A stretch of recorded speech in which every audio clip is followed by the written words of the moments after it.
Latar belakang, sekolah sudah seharusnya mampu menciptakan lingkungan yang mendukung terwujudnya pembiasaan baik atau budaya positif. Salah satu cara mewujudkannya adalah dengan membuat keyakinan kelas. Untuk itu, menciptakan lingkungan positif diperlukan agar terbentuk budaya positif. Budaya positif terwujud melalui lingkungan yang aman dan nyaman akan memberi murid kesempatan dan kebebasan dalam proses belajar. Dengan ini pula, murid akan belajar bertanggung jawab dari kesalahan yang telah mereka perbuat dan menemukan solusi untuk permasalahan yang mereka hadapi.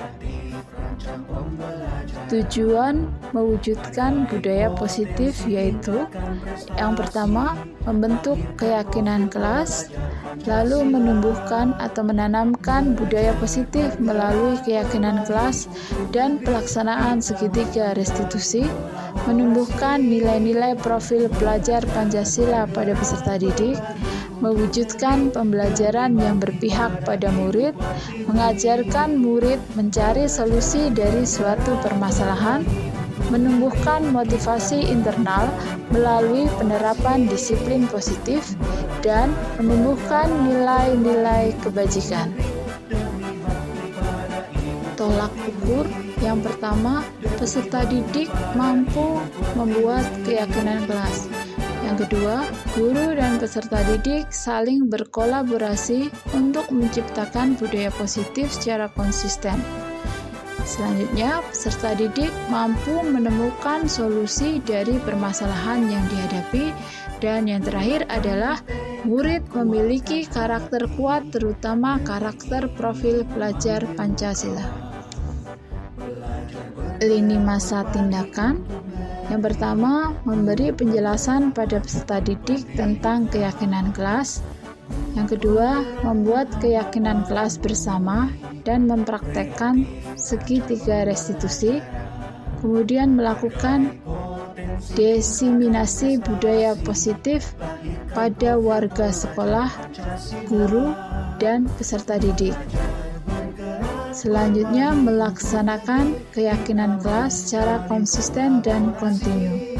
Yang terakhir adalah melakukan refleksi dan evaluasi pelaksanaan setiap bulan. Dukungan yang dibutuhkan. Yang pertama, kerjasama dari kepala sekolah, rekan guru, peserta didik, dan semua warga sekolah untuk melaksanakan budaya positif secara konsisten.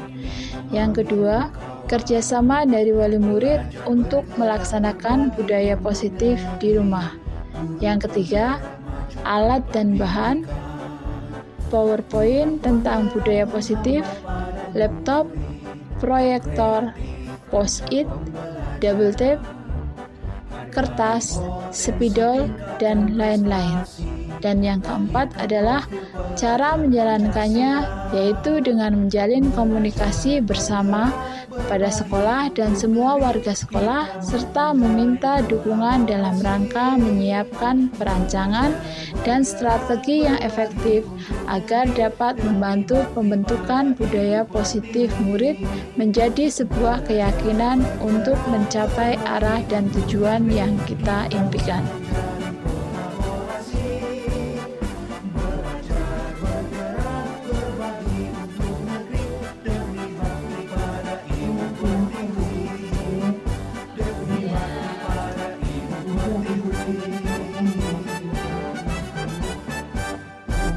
Bapak Kepala Sekolah, Bapak Haji Diki, terima kasih atas waktu dan visi yang diberikan kepada saya dan juga kepada rekan-rekan semua yang berkenan untuk mendengarkan saya sedikit berbicara di sini.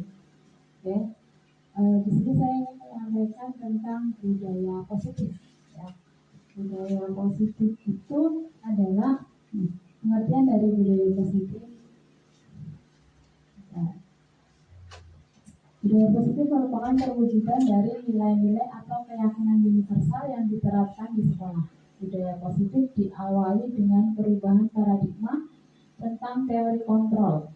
Selama ini barangkali kita sebagai guru merasa berkewajiban mengontrol perilaku siswa agar memiliki sesuai perilaku yang diharapkan oleh kita ya sebagai guru.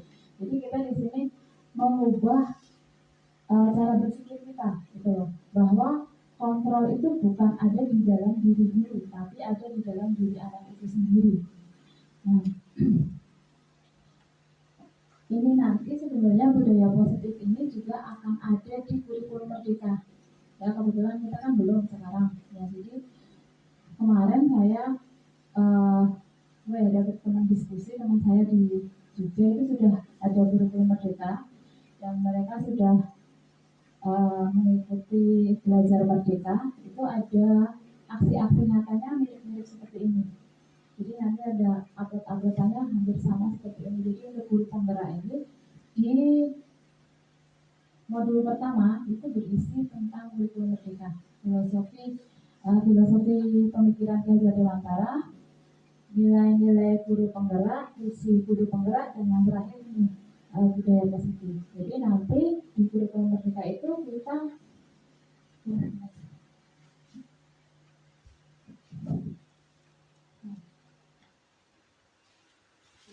kita akan menciptakan profil pelajar Pancasila. Yang pertama adalah bertakwa, beriman bertakwa pada Tuhan Yang Maha Esa. Yang kedua berkebinekaan global. Yang ketiga bergotong royong, lalu kreatif, bernalar kritis dan mandiri. Jadi yang diharapkan nanti ada 6 karakter itu di murid-murid kita.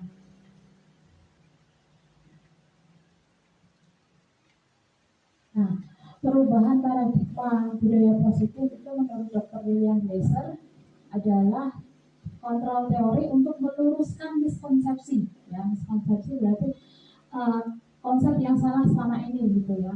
Yaitu yang pertama adalah ilusi guru mengontrol murid. Kita selalu berpendapat bahwa kita lah yang harus mengontrol murid. Lalu yang kedua adalah ilusi bahwa semua penguatan positif efektif dan bermanfaat. Jadi kita beranggapan bahwa kita memaksakan sesuatu yang positif itu baik untuk mereka gitu.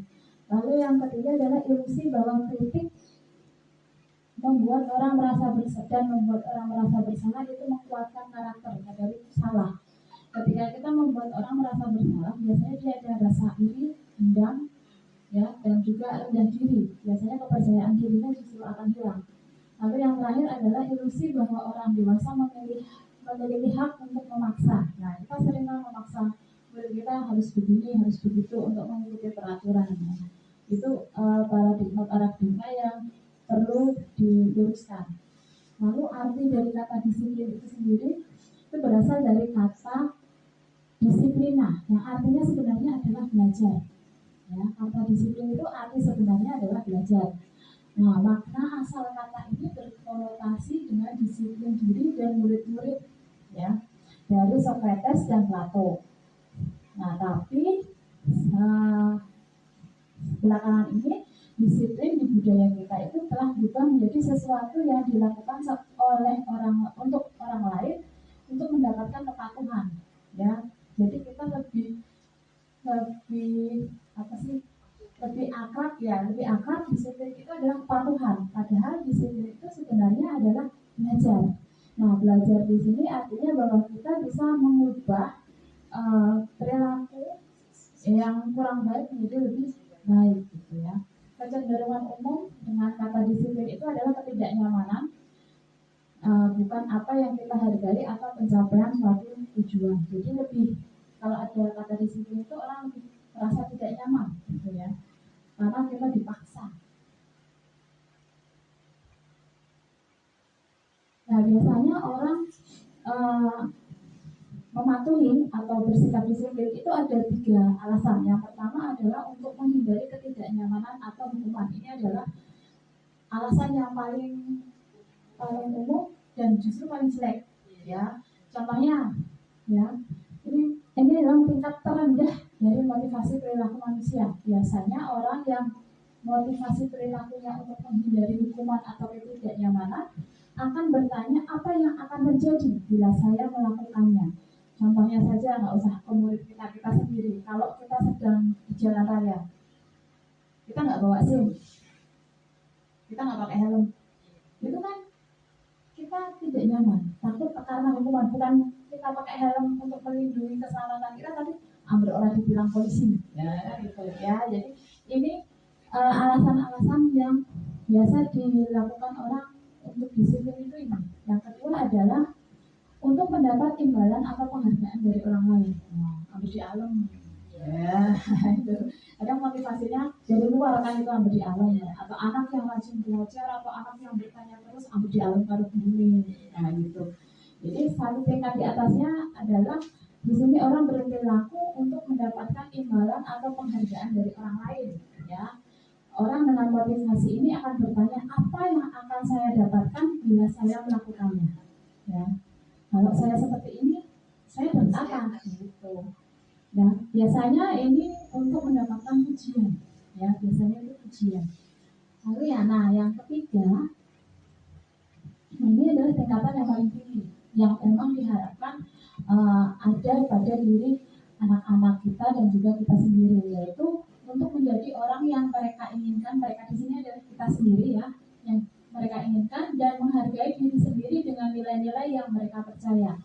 Mereka melakukan suatu karena nilai-nilai yang mereka yakini dan hargai, dan mereka melakukannya karena ingin menjadi orang yang melakukan nilai-nilai yang mereka yakini tersebut. Ini adalah motivasi yang akan membuat seseorang memiliki disiplin positif, karena motivasi perilakunya bersifat internal, bukan eksternal. Kalau yang tadi kan takut dihukum atau mendapat pujian, itu kan dari luar.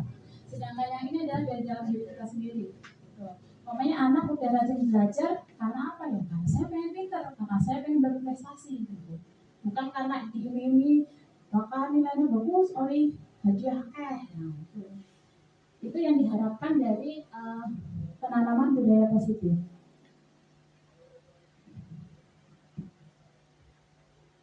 Nah, untuk memulai penanaman budaya positif itu adanya keyakinan kelas. Jadi nanti akan saya jelaskan adanya keyakinan kelas. Nah, sebelum itu kita biasa mengenal istilah hukuman, ya kan? Hukuman, sanksi. Nah, sekarang ada satu istilah baru lagi, yaitu restitusi.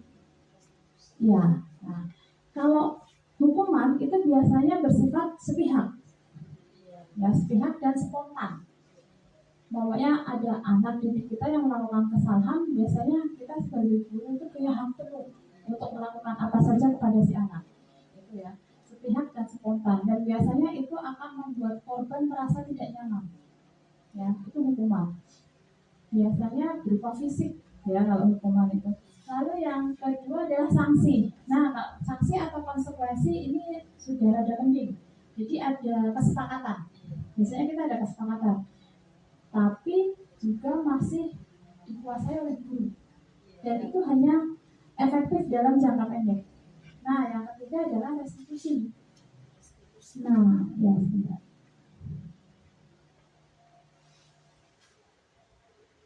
Nah, ada yang namanya restitusi. Kalau restitusi ini adalah kita mengembalikan anak untuk bisa bertanggung jawab terhadap apa yang sudah dilakukan atas kesalahan-kesalahannya. Jadi kita membimbing anak untuk mencari solusi dalam diri mereka sendiri. Nah, di sini kan kita, kalau hukuman itu identitas gagal, ya, identitas diri anak gagal. Kalau yang sanksi dan juga restitusi itu identitasnya berhasil atau sukses. Tapi untuk sanksi atau konsekuensi itu belum maksimal, ya. Kalau untuk hukuman itu sesuatu yang menyatakan harus terjadi. Jadi, kamu salah harus begini. Lalu yang kedua, tidak nyaman untuk anak didik kita dalam jangka waktu panjang. Makanya kalau kita dihukum lari lah ya, putar lapangan, itu akan teringat terus sampai dia dewasa, nanti akan teringat terus. Lalu korban mendapat ini mendapat seakan-akan mendapat keadilan, padahal tidak, ya. Lalu murid atau anak akan merasa tersakiti, si yang dihukum tadi pasti akan merasa tersakiti. Lalu dia akan berperilaku pasif tapi agresif. Jadi dia nggak banyak ngomong, tapi dia juga agresif. Gitu. Lalu tidak akan berjalan bila murid tersebut tidak takut. Ya, kan hukuman tidak akan mempan kalau murid tersebut tidak merasa takut. Ya, berlaku hanya pada sebuah institusi, tidak bisa berlanjut dalam kehidupan nyata. Jadi hanya dalam satu tempat kok, tidak bisa dilanjutkan di tempat yang lain. Gitu ya. Tidak umum lah ya, ruang hukumnya. Lalu peraturannya adalah harus, kamu harus ini, kamu harus itu. Lalu yang ketiga, murid akan membenci peraturan. Efek-efeknya itu adalah murid akan membenci peraturan. Sedangkan sanksi itu sesuatu yang harus terjadi. Karena kita sudah sepakat tadi ya. Lalu yang kedua, tidak nyaman untuk murid dalam jangka waktu yang pendek. Jadi tidak nyaman tapi hanya dalam waktu yang pendek. Kalau hukuman tadi dalam jangka waktu yang panjang. Ya. Korban bisa diabaikan. Ya. Lalu murid atau anak menjadi tidak nyaman. Penguatan hanya dalam jangka waktu pendek atau dekat. Biasanya namanya di kelas 5 ada sanksi seperti ini. Nanti tidak bisa berlanjut di kelas 6 karena hanya dalam jangka waktu yang pendek. Memerlukan monitoring untuk harus bisa berjalan. Jadi harus dimonitor terus. Lalu membantu penerapan mengikuti peraturan dalam masyarakat. Itu. Lalu yang terakhir adalah murid menghormati peraturan. Nah ini yang paling penting. Murid sudah mulai menghormati peraturan. Nah, sedangkan untuk restitusi itu adalah merupakan pilihan. Jadi murid diberi pilihan. Kalau kamu sudah melakukan itu, apa yang akan kamu lakukan? Solusi apa yang kamu miliki? Jadi kita membiarkan anak didik kita untuk berpikir bagaimana cara dia bertanggung jawab. Lalu yang kedua adalah menguatkan kepada anak untuk jangka waktu yang panjang. Jadi dia akan, karena dia proses berpikir sendiri ya, itu pasti akan lebih mengena, gitu ya. Lalu korban mendapatkan ganti. Jadi mendapatkan ganti rugi. Kalau ada korban yang dirugikan, akan ada ganti rugi dari si temannya lagi tadi. Lalu anak mendapatkan penguatan, ya. Lalu masalah terpecahkan. Ini masalah menjadi bisa terurai, gitu. Murid belajar bertanggung jawab atas perilakunya. Ini yang penting, ya. Kalau hukuman kan terpaksa, karena saya harus, gitu. Kalau ini tidak. Lalu fokus pada pemecahan masalah dalam jangka waktu panjang. Jadi ketika dia nanti menghadapi situasi yang hampir serupa, dia tahu bagaimana saya harus bersikap, seperti itu. Lalu apa yang kamu yakini, apa yang akan kamu lakukan untuk memperbaiki masalah ini. Jadi tanyakan lagi keyakinan dia, perbuatan dia itu benar atau enggak. Lalu kalau umpamanya enggak benar, ya untuk memperbaikinya kamu harus bagaimana, seperti itu. Lalu yang terakhir adalah anak akan menghormati dirinya sendiri dan orang lain. Bukan lagi hanya peraturan yang dihormati, tapi ke manusianya, ya, ke orang lain dan juga ke dirinya sendiri. Itu.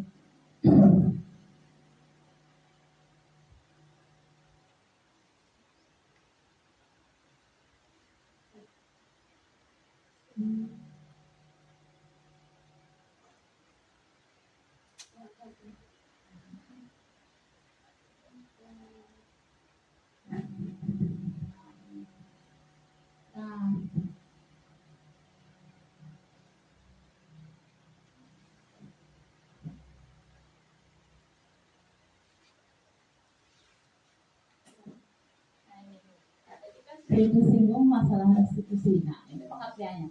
Restitusi adalah suatu upaya dalam mewujudkan budaya positif saat anak melakukan pelanggaran atas nilai-nilai kebajikan yang telah disepakati. Di situ ada kata nilai-nilai kebajikan yang telah disepakati. Nah, itu didapat dari mana? Didapat dari keyakinan kelas. Ya, jadi kita membuat kayak kesepakatan di dalam kelas itu. Keyakinan kelas apa yang harus terjadi di dalam kelas. Jadi bedanya dengan peraturan, kalau peraturan itu banyak dan dia lebih rinci. Tapi kalau keyakinan kelas itu tidak. Nah ini, kalau untuk membentuk keyakinan kelas itu yang pertama adalah dia bersifat abstrak. Ya, bersifat abstrak. Namanya menghormati orang lain. Nah, Maunya menghormati orang lain. Nah, menghormati orang lain itu kan banyak, dalam banyak bidang, banyak hal gitu kan. Nah, terus yang kedua adalah keyakinan kelas berupa pernyataan itu tadi yang universal, jadi bersifat umum, dan dia juga yang selanjutnya adalah pernyataan keyakinan kelas senantiasa dibuat dalam bentuk positif. Jadi dalam kalimat-kalimat positif, bukan kalimat-kalimat negatif. Ya, jadi nggak usah saya tidak boleh bolos, bukan begitu, tapi saya datang tepat waktu. Jadi lebih ke kalimat-kalimat yang positif. Lalu keyakinan kelas hendaknya tidak terlalu banyak. Jadi kita ambil beberapa poin saja yang mudah diingat dan dipahami oleh warga kelas.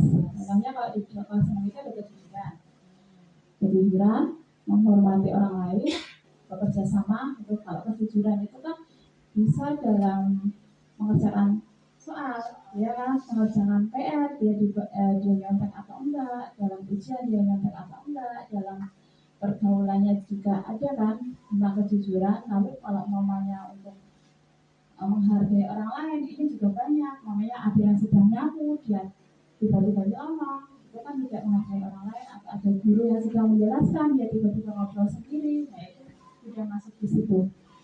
Lalu keyakinan kelas sebaiknya sesuatu yang dapat diterapkan di lingkungan tersebut. Jadi jangan terlalu muluk-muluk, yang bisa benar-benar kita terapkan saja.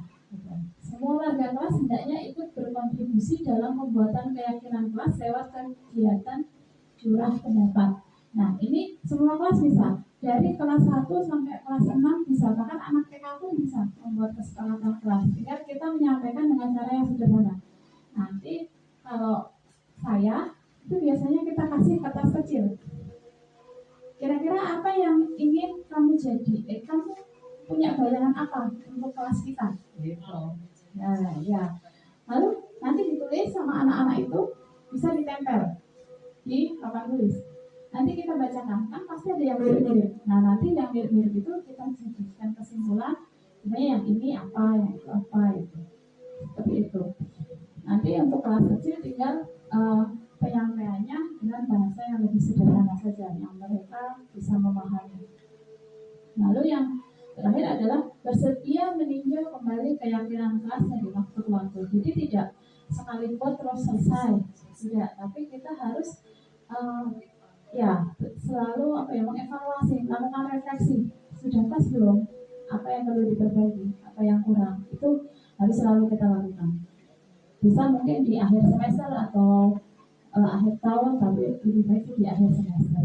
Nah, untuk bisa menciptakan budaya positif, itu ada 5 kebutuhan dasar manusia. Terutama ini kebutuhan untuk anak-anak. Yang pertama adalah kebutuhan bertahan hidup. Di sini adalah fisiologis. Fisiologis itu ada sandang, pangan, papan. Ya, itu kebutuhan primer lah ya. Lalu yang kedua adalah kebutuhan kasih sayang. Yang ketiga adalah penguasaan atau kebutuhan untuk pengakuan atas kemampuannya. Anak itu kan kalau dia bisa apa gitu ingin diakui gitu ya. Lalu yang keempat adalah kebebasan, kebutuhan akan pilihan. Jadi kita kalau sama anak itu jangan saklek. Tapi anak juga diberi kebebasan, tapi tetap harus dalam kontrol. Lalu yang kelima adalah kebutuhan kesenangan, kebutuhan untuk merasa senang. Pokoknya anak-anak pengen gambarnya di luar kelas gitu, boleh, untuk mendapatkan mereka rasa senang itu. Jadi kalau 5 kebutuhan dasar ini bisa terpenuhi, anak-anak itu akan mudah untuk bisa melakukan budaya positif. Tapi kalau ada salah satunya saja yang kurang, contohnya mamanya di rumah dia tidak mendapatkan perhatian dari orang tuanya. Jadi di sini dia kebutuhan kasih sayangnya yang hilang. Itu nanti mungkin di sekolah itu akan cari-cari masalah. Karena apa? Karena dia ingin mencari perhatian dari orang lain. Ya. Atau mungkin penguasaan, karena di rumah itu terlalu ditekan, suruh terus. Nah, di kelas dia ingin, ini loh saya tuh bisa. Lihat toh, saya ini bisa. Jadi untuk orang lain biar melihat dia, kadang dia melakukan sesuatu yang mungkin bersifat negatif.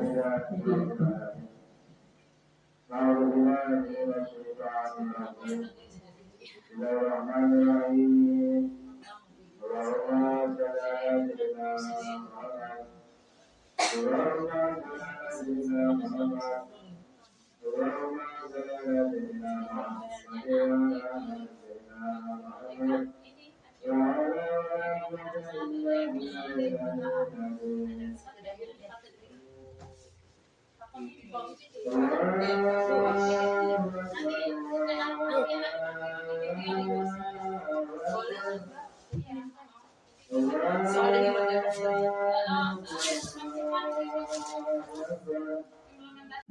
kalau tadi kan lebih ke kebutuhan ya, 5 kebutuhan dasar. Nah, sekarang kita sebagai guru punya 5 posisi kontrol.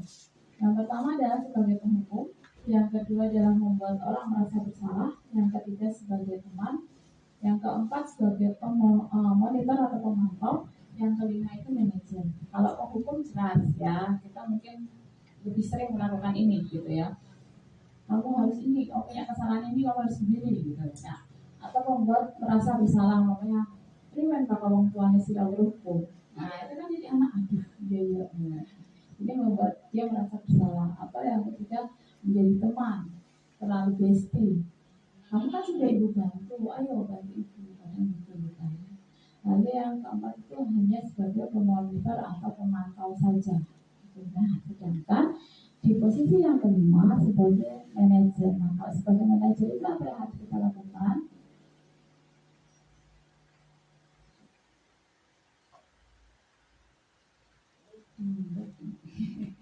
Nah, ini di antara kelima posisi tersebut, guru diharapkan mengambil posisi manajer. Posisi manajer adalah posisi di mana guru membuat sesuatu bersama murid, mempersilahkan murid mempertanggungjawabkan perilakunya, mendukung murid agar dapat menemukan solusi atas permasalahannya sendiri.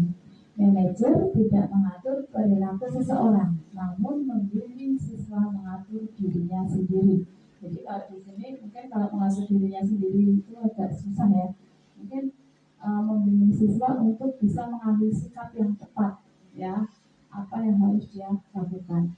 Nah, untuk menjadi seorang manajer itu ada di sini tindakan-tindakan yang bisa kita lakukan, yaitu biasa disebut sebagai segitiga restitusi. Yang pertama adalah menyetabilkan identitasnya, menyetabilkan identitas. Jadi di sini kita tanya, tahu nggak dipanggil sama ibu itu kenapa? Kalau dia tahu, dia menyebutkan kesalahannya, nah di situ kita stabilkan dulu identitas dia, agar dia tidak merasa terlalu bersalah gitu. Bisa dengan kata, oke, kita manusia, wajar kita melakukan kesalahan, ibu juga ada kesalahan, atau kamu bukan satu-satunya yang melakukan hal ini, atau dengan kalimat-kalimat positif yang percaya diri dia bisa naik lagi gitu, tidak merasa ketakutan. Yang kedua adalah memvalidasi kebutuhan. Nah tadi memvalidasi kebutuhan itu biasanya kita bisa dengan alasan mengapa dia melakukan itu. Nah dari sini kita bisa menggali dia sebenarnya kurang di kebutuhan dasar yang mana. Apakah di kasih sayang, penguasaan, ataukah di kebutuhan dia. Makanya kalau anak malam mungkin karena di rumah jajannya kurang, berarti kan kebutuhan hidup dia yang belum tercukupi seperti itu. Jadi kita bisa tanyakan alasan, atau bisa juga mengatakan bahwa selain cara yang kamu lakukan ini sebenarnya ada cara lain yang lebih baik atau lebih efektif lagi seperti itu. Lalu yang terakhir adalah menanyakan keyakinan.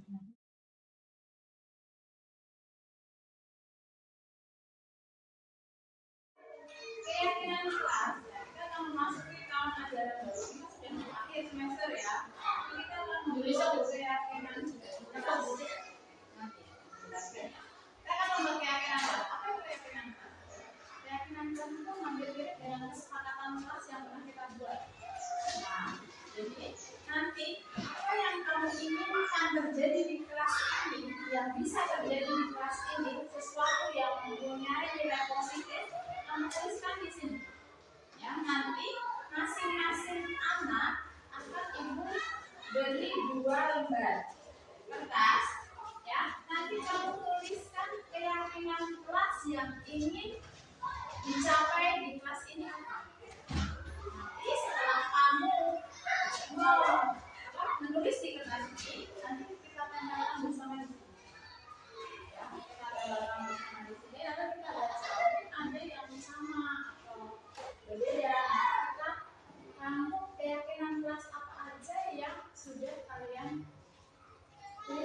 jalan atau ini ya.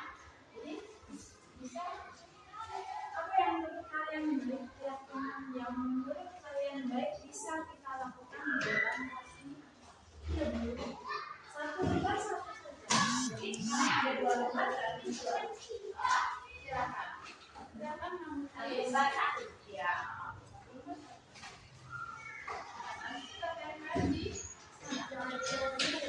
Ya, jadi apa yang ingin kalian ciptakan di dalam kelas ini agar kita bisa mempunyai budaya yang lebih positif, kelas kita bisa menjadi lebih nyaman. Ya, apa yang akan kalian inginkan? Ingin melakukan kayak ini. Ya, ini sketch aja.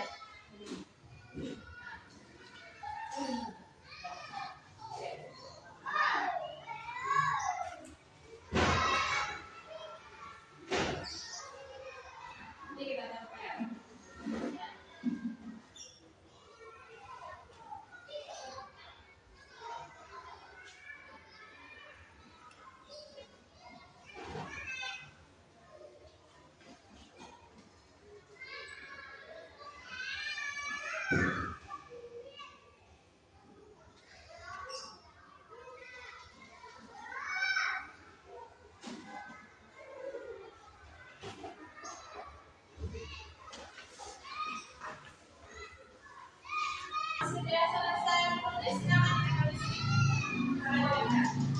Dua-duanya dicatat.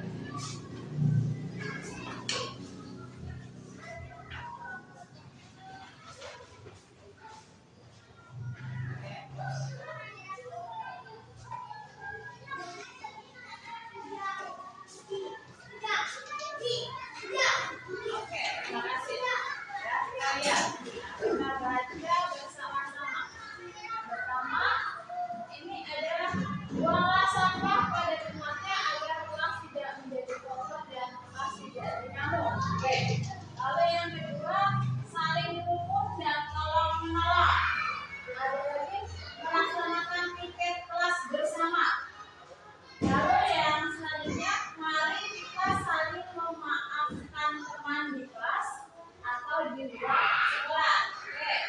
Jagalah kebersihan karena kebersihan itu membuat kita nyaman di kelas dan membuat kelas kita bersih. Sama ya dengan ini ya. Lalu bersihkan kelas supaya tidak ada nyamuk dan kotoran dan supaya nyamuk tidak ada. Oke. Lalu yang ini, kalau ada acara dan lain-lain harus musyawarah terlebih dahulu. Ya.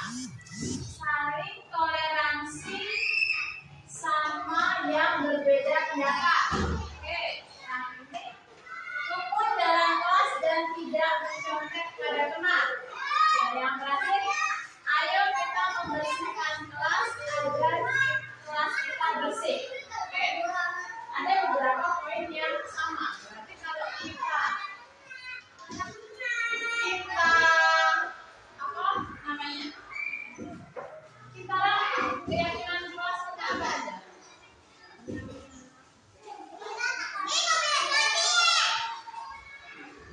Berarti itu ada yang tidak mencontek. Berarti itu nilai apa? Untuk tidak mencontek. Nilai apa? Tidak mencontek berarti kamu harus berusaha sendiri kan? Berarti tidak berbohong dengan kemampuan kamu. Berarti itu nilai apa? Nilai apa? Ya, cerdas boleh. Ada juga nilai kejujuran. Ya, yang mencontek itu berarti kita jujur. Kalau mencontek itu berbuat apa? Berbuat yang tidak baik, curang. Ya kan? Berarti kita sepakat adanya sifat jujur, kejujuran. Kejujuran. Lalu yang kedua, rukun dalam kelas dan tidak mencontek. Tadi sudah ada kejujuran. Lalu ada juga saling bertoleransi.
keyakinan kelas kita itu ada 4. Ya. Yang pertama itu kejujuran, yang kedua adalah saling menghargai, yang ketiga bekerja sama, dan yang keempat tanggung jawab. Nah, kamu ingat-ingat keyakinan kelas kita ini, ya. Ini akan kita laksanakan, ya, agar kita bisa menjadi orang yang lebih baik lagi. Ini adalah keyakinan positif yang harus ada di dalam kelas nanti. Oke ya. Jadi kalau kejujuran, tadi contohnya apa? Contoh, ya kan? Dalam mengerjakan ujian. Kalau saling menghargai tadi apa? Misalnya ada teman yang sedang piket, ya kamu ikut menjaga kebersihan kelasnya. Jangan mentang-mentang kenal kelas yang piket, kamu seenaknya saja pakai sepatu yang penuh dengan pasir dalam kelas. Lalu yang ketiga adalah bekerja sama.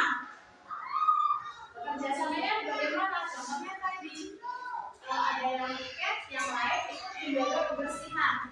Nah, itu juga bekerja sama. Lalu ada yang keempat adalah tanggung jawab. Jadi apa yang sudah kalian lakukan itu kalian bisa bertanggung jawab. Ketika kamu melakukan kesalahan, kamu harus berani memperbaikinya, ya, dan tidak mengulangi perbuatan itu lagi. Oke ya. Oke. Nanti kita tulis, kita tempelkan, biar kita ingat apa keyakinan yang sudah kita buat bersama. Oke.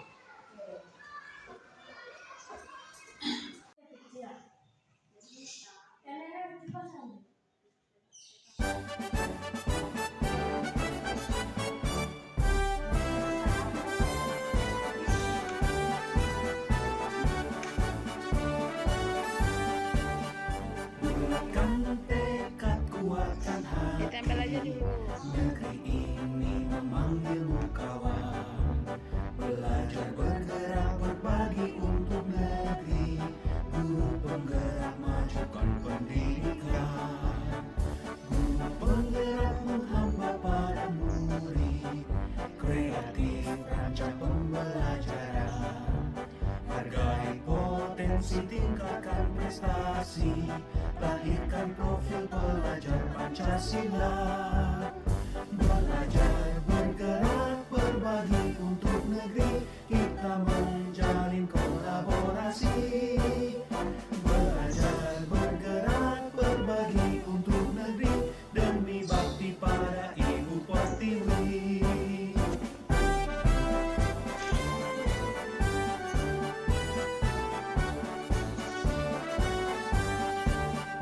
Bulatkan tekad, kuatkan hati, negeri ini memanggilmu kawan. Belajar bergerak berbagi untuk negeri, guru penggerak majukan pendidikan, guru penggerak menghamba pada murid, kreatif rancang pembelajaran, hargai potensi tingkatkan prestasi, lahirkan profil pelajar Pancasila. Belajar bergerak berbagi untuk negeri, kita menjalin kolaborasi. Belajar bergerak berbagi untuk negeri, demi bakti pada Ibu Pertiwi. Belajar bergerak berbagi untuk negeri, kita menjalin kolaborasi. Belajar bergerak berbagi untuk negeri, demi bakti pada Ibu Pertiwi. Demi bakti pada Ibu Pertiwi.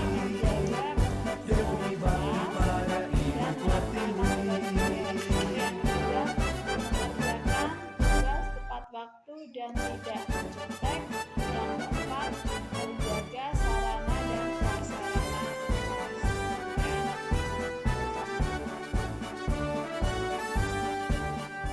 Tulisnya yang rada gede biar kelihatan.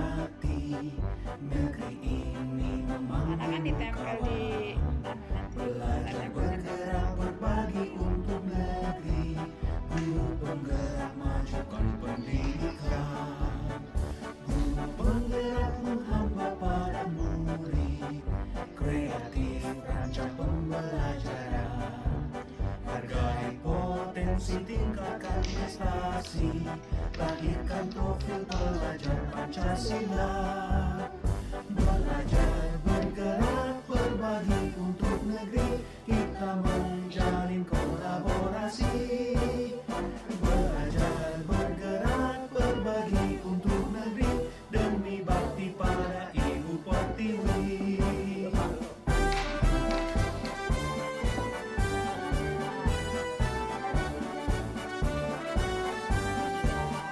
Bulatkan tekad, kuatkan hati, negeri ini memanggilmu kawan. Belajar, bergerak, berbagi untuk negeri, guru penggerak, majukan pendidikan. Guru penggerak menghamba pada murid, kreatif rancang pembelajaran. Hargai potensi, tingkatkan prestasi, lahirkan profil pelajar Pancasila. Belajar, bergerak, berbagi untuk negeri, kita menjalin kolaborasi. Belajar, bergerak, berbagi untuk negeri, demi bakti pada Ibu Pertiwi. Belajar, bergerak, berbagi untuk negeri, kita menjalin kolaborasi. Bergerak, berbagi untuk negeri, demi bakti pada Ibu Pertiwi. Demi bakti pada Ibu Pertiwi.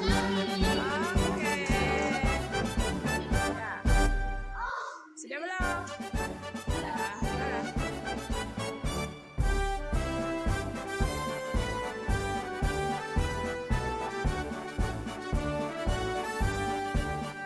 Bulatkan tekad, kuatkan hati, negeri ini memanggilmu kawan. Belajar, bergerak, berbagi untuk negeri, guru penggerak, majukan pendidikan.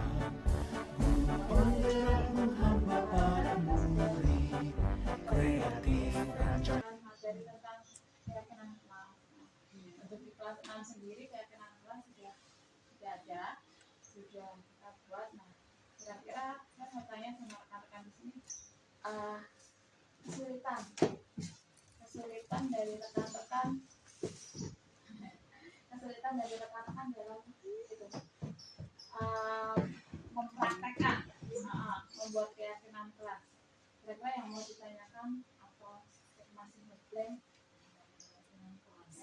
Jadi yang pertama itu kita tanya aja ke siswa, kelas seperti apa yang mereka inginkan, suasana belajar seperti apa yang membuat mereka nyaman. Nah, itu nanti kita ajak berdiskusi, lalu kita tuangkan di dalam post-it ya, atau kertas di dinding-dinding. Nanti kita bagikan ke anak-anak untuk mereka menuliskan keyakinan kelas atau gambaran kelas pembelajaran yang mereka inginkan. Nah, nanti kan setelah itu anak kita minta tempel di papan tulis aja. Nanti kita minta tempel di papan tulis dulu, kita bacakan. Mungkin kan ada beberapa pendapat mereka yang sama. Nah, itu nanti kita rangkum menjadi keyakinan kelas yang akan disepakati atau dilaksanakan di dalam kelas tersebut. Mungkin nanti kelas 3 sama kelas 1 mungkin akan sedikit berbeda. Mungkin sama kelas punya saya juga sedikit berbeda. Jadi, kita melibatkan anak dalam membuat keyakinan.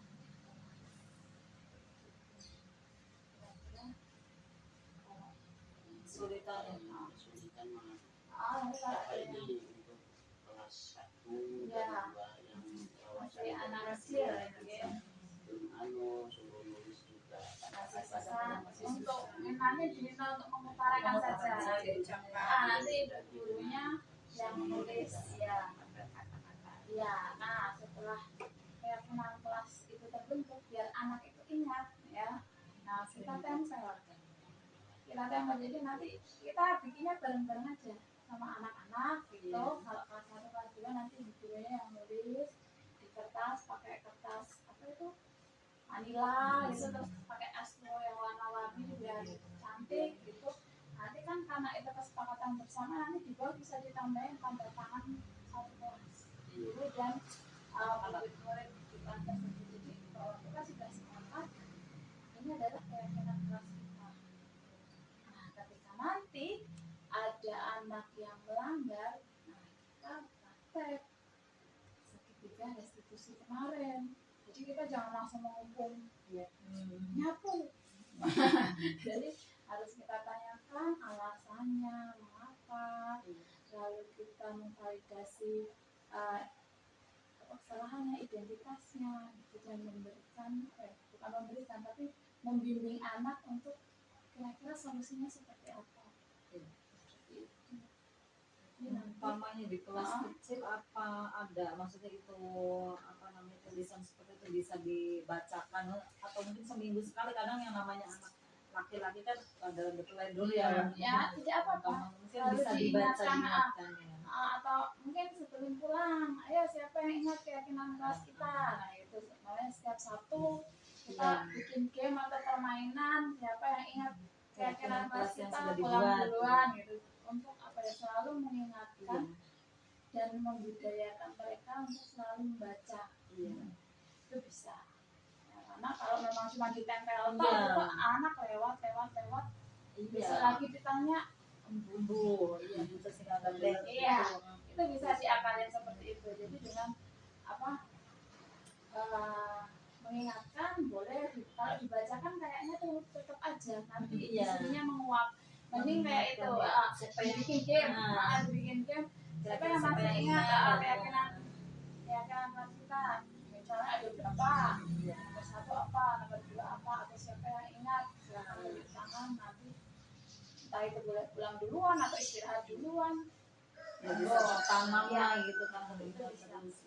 Karena memang untuk anak-anak kecil ya, yang kelas kecil juga sama aja. Kadang ya gampang seakan-akan kayak lupa bahasan ya, lupa bener apa enggak, tapi kadang-kadang kayak lainnya lupa gitu kan, lebih anak ya diingatkan ya. Kalau sudah terbentuk dari kelas kan itu akan bisa menjadi kebiasaan, jadi bisa menjadi apa ya, keyakinan sekolah.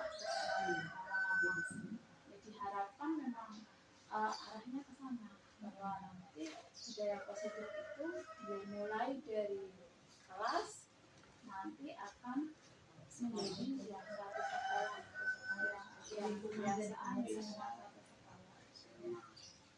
Merubah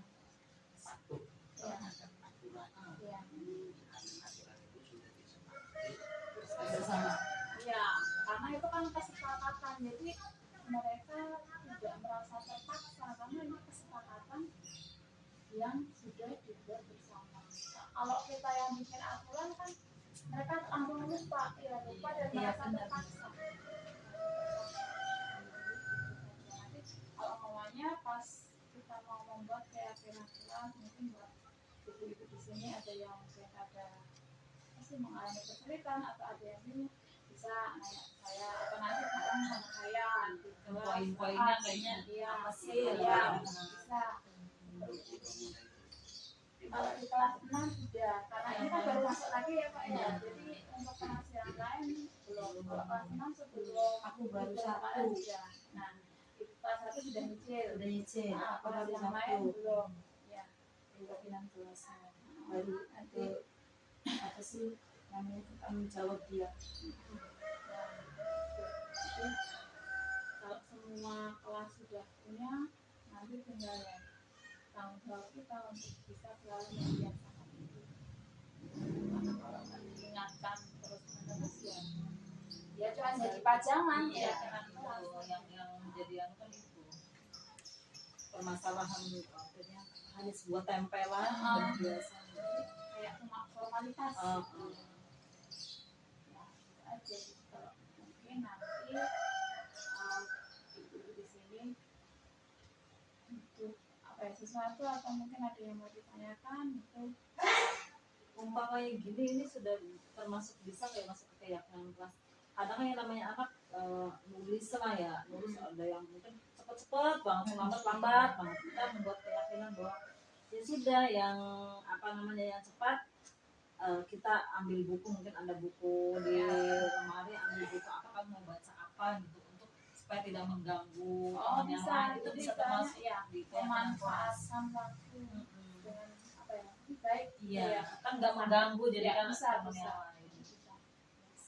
Bisa tinggal nanti redaksi kalimatnya aja. Soalnya itu ya maksudnya yang saya lakukan di kelas 3 Itu masuk biar nggak mengganggu. Berarti termasuk ya. termasuk di singkat Maya bertanggung jawab itu macam-macam Masuk kan. di Bertanggung jawab itu bertanggung jawab terhadap ketertiban kelas, kenyamanan kelas, itu kan masuk ke situ. Tapi nanti anak kelas kecil ya, jadi bisa lebih spesifik. Ya. Kalimatnya seperti apa? Nanti yang ditempel biar anak mau membaca dibikin semenarik mungkin Bisa ada ide. nanti anak-anak dilibatkan untuk mencari nempelnya atau mungkin bentuknya kayak apa. Nanti kalau kelas gede mungkin yang kelas biasanya udah bagus belum nulis bisa. Kalau kelas kecil bisa dibantu oleh tulisannya atau mau seperti kayak komputer ya nggak apa-apa. Ini di kategorinya jelas tulisannya bisa kan Tinggal ditempel. Iya, nanti kita membuat bersama kan biasanya seperti apa yang menarik ya. Per kelas kan punya kelas masing-masing. Iya, Masya Allah. Gitu. Tidak sendiri. Ya, itu tuh Bu, kalau misalkan di tempatnya dikasih nama apa, nanti di bawahnya aja tuh Bu. Oh yang itu yang Iya, nggak usah dikasih nama kali ya. nggak usah dikasih nama. Sebenarnya apa sih, pokoknya mereka satu-satu menuangkan tinggal tempel aja nanti kita terjemahkan gitu. Nggak perlu dikasih nama. Yang penting semua ikut ambil bagian. Jadi semua dipastikan kalau yang kelas gede ya tulis, atau nanti kalau yang kelas kecil ya ditanya satu-satu. Pengen seperti apa? Ya, pengen sendirian nang kelas itu yang belajar yang enak tuh sendirian gitu bisa. Kalau yang kelas gede tinggal dibagi post-it, tinggal nanti mereka udah paham ya, tinggal Kita ambil ya kan ada apa sih maksimal apa ya? Keyakinan ya kan enggak sih Mbak? sebenarnya maksimal nggak ada, tapi jangan terlalu banyak. maksimal itu nggak ada, tapi jangan terlalu banyak. Yang tadi nyangkut kalau Iya, umpamanya makan di kelas. Nah, makan di kelas itu kan nanti bisa masuk ke apa sih, ketertiban, ya kan? Bisa masuk ke menghargai orang lain. Nah, itu juga. Jadi satu apa ya? Satu tindakan sebenarnya bisa masuk ke beberapa aturan sebenarnya.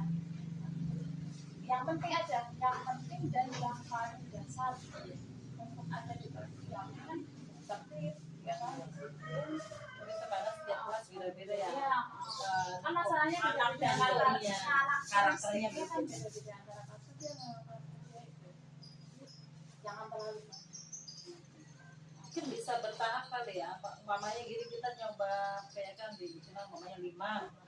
Nanti ketika ada hal yang nanti kita tambahin mungkin itu bisa apa? Bisa sih. Kalau menurut saya bisa.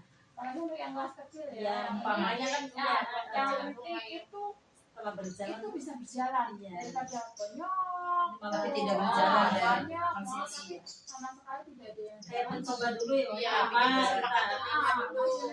masih mending jangan terlalu banyak ya, 5 atau 6 ya paling paling 10 itu udah banyak, itu untuk kelas gede lah kalau menurut saya yang 10 itu. Nah, baru kita lihat perkembangannya seperti apa. iya Kalau terlalu banyak kayaknya malah nggak efektif. iya belum enak lebih sedikit nanti ketika berapa sudah berjalan bisa Nanti tinggal dijelaskan umpamanya menjaga ketertiban dan kebersihan kelas. Nah, ini kan nanti bisa melebar. Ketertiban itu ya seragame, saya tertib, kan misalnya gitu, duduknya yang rapi, terus pas pelajaran ya jangan bercanda, jangan makan dan minum di kelas. Nah, itu kan nanti banyak banget. Gitu. Tapi mereka sudah tahu, oh tertib itu harus begini. jadi nggak usah dilarang makan saat pelajaran, tidak boleh ngomong jajan pas istirahat pak. Nggih, kadang Kita kalau di kelas itu misalkan gini Bu, kita bikin pohon ketertiban, cuma satu keyakinan, misalkan tertib ya. Nah, pohon itu ibaratnya ada buah-buahnya tuh ya kayak tadi itu, urayanya tuh, itu bisa seperti tapi itu apa? Kalau misalkan di situnya cuma pohon ketertiban, oh bocah kok bikin makanan tertib, bikin makanan kan. Iya. Nah, itu kalau itu kan tema tema. Kalau ini kan untuk membentuk karakter budaya positif. Jadi kan oh iya bocah kan bakal bocah kelas 1 ya menurut saya kalau anak kelas 1 itu kan biasanya kan cari yang unik-unik. Ya, kalau masalah bentuk itu monggo terserah, kreativitas Bapak Ibu mau dibentuk ditempelnya pakai pesawat. Yang penting judulnya dia kayak menarik kelas ya, yang kelas menarik. Iya. Soalnya kan kelas 1 mah dunianya masih dunia terang.